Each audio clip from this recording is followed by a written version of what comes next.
In Norway, Martin and his friends found some hidden treasure in a cabin in the mountains. This summoned a bunch of Nazi zombies led by Colonel Herzog, who wanted their treasure back. They chased after the group, killing them one by one. Only Martin survived, and he lost an arm to get rid of a zombie bite.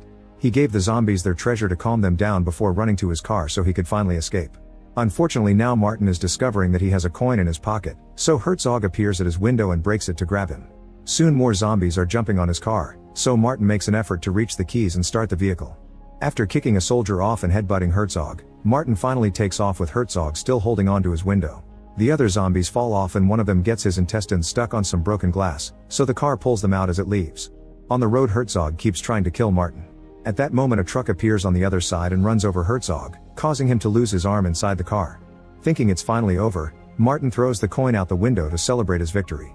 Meanwhile, the truck driver checks on Herzog's body and tries giving him CPR, only for Herzog to bite his tongue off. When the driver pulls back, the other zombies jump on him to kill him while Herzog picks up the coin. He puts it in the treasure box before giving his men orders to hide it. Before leaving, Herzog notices the Talvik fish logo on the truck, which brings back memories. Minutes later, Martin is dozing off while driving and almost loses control of the car, so he turns on the radio hoping it'll keep him awake. However, he only finds a documentary that makes him fall asleep anyway. The car crashes and falls down the hill. Sometime later, Martin wakes up in the hospital with his hands handcuffed to the bed. The police are there to interrogate him, but they don't believe the zombie story and blame him for his friends' deaths. The doctor explains that Martin's arm was found and reattached, but Martin is horrified to discover they've given him Herzog's arm. Martin freaks out as the arm starts moving on its own, breaking the handcuff to push the cop away. Then the hand grabs a scalpel and quickly kills the doctor. A second cop comes in to stop him, but the Nazi hand grabs him by the neck and throws him against the table. Martin keeps apologizing and swearing it wasn't him while security tackles him to the bed and a nurse sedates him. Meanwhile, in a house near the Norwegian mountains, a man is reading the newspaper when suddenly something hits the pages. He looks down and finds his wife's head before Herzog enters the room to smash his head with a hammer. Afterward, a zombie doctor brings Martin's arm and puts it close to Herzog's arm stump so the zombie powers quickly attach it. That night, the zombie army goes to the cemetery where their old teammates were buried. Herzog injects the graves with his power, but nothing happens. The doctor explains these bodies are too old and already became dust, so they need fresh ones. At that moment, a priest comes out of the graveyard chapel and is terrified to see Herzog. He runs back inside but trips and falls, giving Herzog time to catch up to him. As the people on the stained glass begin crying blood, Herzog kills the priest by hitting him with a chalice. Then he touches him to transform him into a zombie too. In the hospital, Martin wakes up after having a vision of the zombies coming to the city. He finds himself restrained to the bed and the sleeping cop outside won't come when Martin calls for help. Suddenly, a boy named Bobby appears in front of the bed. He's taken pictures of Martin's arm because he thinks it's cool and very zombie-like. Bobby's an American tourist and back in his country he's part of the Zombie Squad, a group that has been training for years waiting for the zombie apocalypse to happen. The boy has sent them the picture and Martin swears there are more zombies for them to see, but he needs to leave the bed first. When Bobby undoes the restraints and Martin can finally stand, the zombie arm throws the boy through the window. A horrified Martin goes outside and confirms the kid is dead, so he tries to do CPR. However, his zombie arm is too strong and he crushes Bobby's chest. At that moment, the cop wakes up and sees Martin holding Bobby's organs, so Martin tries running away. When the officer comes chasing after him, the zombie arm makes Martin stop by holding onto a car. Then it rips off the car's metal logo and throws it at the cop's head to kill him.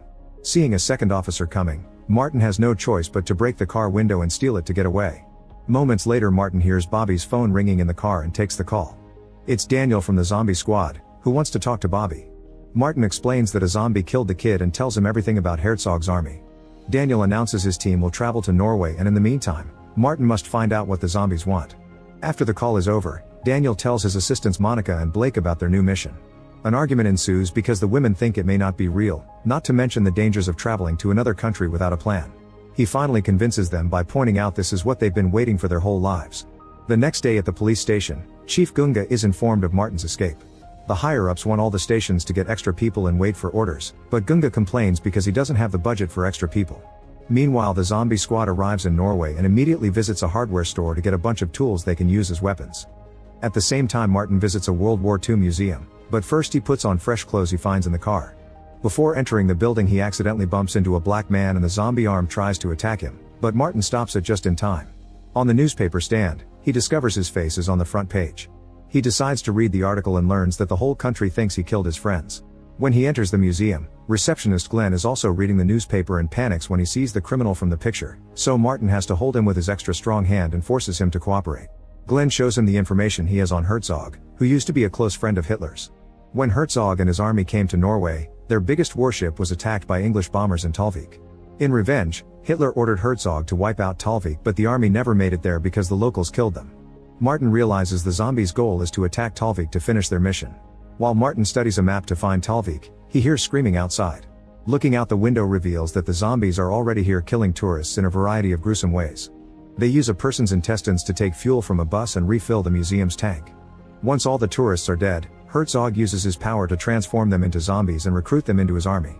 After Glenn throws up at the sight, Martin forces him to hide with him by pretending to be two statues.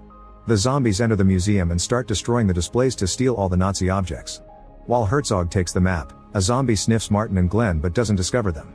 After the army is gone, the duo comes out and discovers a few zombified tourists are still around. Martin uses his special arm to rip off a woman's scalp and throw her at a car. Then he smashes a man's head against the bus and tears the heart out of a woman's chest. All the other bodies are dead and Martin closes the eyes of a dead man for dignity, not realizing his arm is activating. The guy transforms into a zombie and startles Martin, who kills him again. Realizing he has Herzog's power, Martin touches the man once more and brings him back to life. The zombie doesn't attack, meaning it's under the control of the power that made him. Suddenly a flying axe kills the zombie and Martin discovers the squad is here. Daniel is so excited about his kill that he makes his assistants take a picture of him with the body. While Monica throws up at the sight of actual death, Daniel explains they've found Martin by tracking Bobby's phone. Then Martin brings back the same zombie and Daniel says they should use this power to create an army of their own. He's done some research and tells the group about Lieutenant Stavarin of the Soviet Army. He and his soldiers were killed by Herzog during the war and their bodies should be buried around here, waiting for revenge. It's decided that Martin, Daniel, and their new zombie assistant will go looking for the graves to bring the Russian soldiers out as zombies while Glenn, Monica, and Blake must do something to slow Herzog down. In the meantime, the zombies have taken the tank from the museum and are marching through the forest, bringing down the trees in the way. Soon they find some houses and run over some kids in the backyard to kill them. Then the zombies storm into the buildings and begin killing every civilian they can find. A woman is thrown out the window just so Herzog can run over her with the tank. A girl tries to save her wheelchair-bound mother but it's too slow, so she leaves her behind for the zombies to kill. People are impaled on fences or choked with another person's intestines. When two mothers try to run away with their babies, the tank opens fire to kill them. By the time Gunga and his officers arrive at the museum, everyone is gone and there are only bodies left. They don't even have a proper forensics team, two cops have to look at the clues. Footage from the security camera shows Martin grabbing Glenn, so Gunga assumes Martin is behind all the murders. Meanwhile, Glenn and the girls are watching Herzog's army move and make a plan to slow them down by using the swamps. Glenn goes out and insults them as he throws a rock at a zombie, knocking him down before running away. Herzog immediately sends half his army after him, so Glenn uses his knowledge of the area to take them through the swamps, which makes them run more slowly. Every time a good amount of zombies get stuck in the mud, the girls throw a bomb to blow them up. Some creatures manage to grab Glenn, but he takes off his jacket to escape and runs faster to reunite with the rest of the team. Once he's safe, the girls throw their last bomb and finish killing this half of the army. A furious Herzog makes his men retaliate. They open fire and the trio has to start running while dodging the attacks. After a few explosions, Herzog sees nothing but smoke and assumes the team is dead, so he and his army leave to continue to terrorize towns on their way to Talvik. In the car, the zombie assistant starts puking, so Martin makes him put his head out the window like a dog. By the time night falls, the vehicle gets stuck in the mud. They need something to create traction, so they put the zombie under the car and run over him to finally get it moving again. The zombie dies, but Martin just brings him back to life again regardless of his new injuries. At the police station, Gunga learns that the special forces aren't coming, so he decides he'll take care of Martin with the few officers he has to prove they're heroes.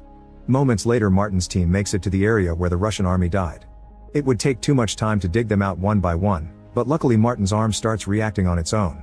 The zombie assistant grabs his head in pain as the arm punches the ground, sending out its power in a bright wave. Soon the Russian army is coming out of the ground in their new zombified bodies. Lieutenant Stavarin approaches Martin, and to his shock, he calls him master. In the morning, Herzog and his army make it to Talvik, where Daniel and Martin are already waiting. They reveal they've already evacuated the town before Stavarin comes out with all his soldiers, who still aren't enough to outnumber the Germans. Noticing his superior numbers, Herzog sends his men out to fight. The armies collide and a vicious battle begins as zombies keep killing each other. Stavarin is an amazing warrior and nobody can land a hit on him, so he starts making his way toward the tank while bringing down anyone who tries to stop him.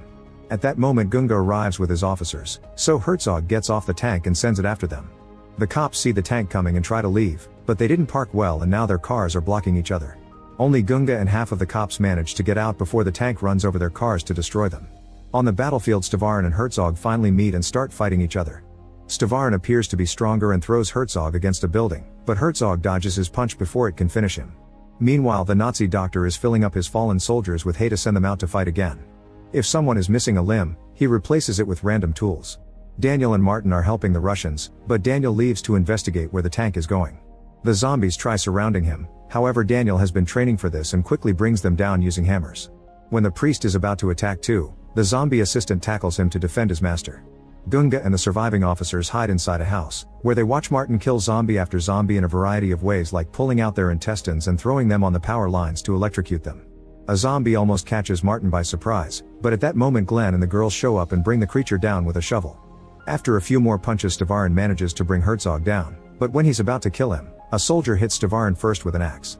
Then Herzog gets a pickaxe and crushes Stavarin's head. The Russians are clearly losing the fight, so Monica tells Martin they must concentrate their efforts on killing Herzog because he's controlling the rest of the army. Martin runs to tackle Herzog and they burst through a house wall. Then they start fighting each other, but Herzog is clearly stronger and easily throws Martin through the ceiling and walls. In the kitchen, Martin grabs random tools to defend himself, yet Herzog still grabs him and burns his face on the stove. Outside, Glenn and the women keep on fighting, but no matter how many zombies they kill, the German soldiers just keep coming. Seeing this is the end, Glenn is about to make a big confession only to be killed by a zombie before he can finish. While Blake and Monica are surrounded, Daniel manages to get inside the tank and starts fighting the two drivers.